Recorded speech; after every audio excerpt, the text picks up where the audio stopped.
ఏం కృంగిపోవద్దు, ఏం కలత చెందద్దు, నిరాశపడద్దు, నిరుత్సాహపడద్దు. దేవుని ముందు ప్రవర్తనను జాగ్రత్త పరచుకో.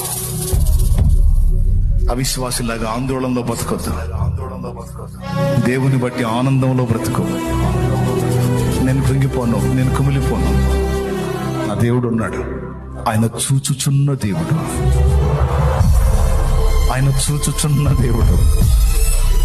ఆయన నాకు కృపనిస్తాడు అనే విశ్వాసంతో, ధైర్యంతో ఆయనలోని ఆనందంలో కొనసాగు. ఇంకా ఆయన్ని ప్రేమించి ఆయన దృష్టికి మంచి వాళ్ళకి ఇంకా ఏం చేస్తాడన్నదో తెలుసా? ఏది జరిగినా అది మేలుకొచ్చేటట్టు చేస్తానని రాయించాడు. ఈరోజు నువ్వు కీడును అనుభవిస్తున్న నీవు అనుభవించే ఈ కీడులన్నీ నీకు మేలులుగా మారుతాయి అనేది లేఖనం చెప్తున్న సాక్ష్యం.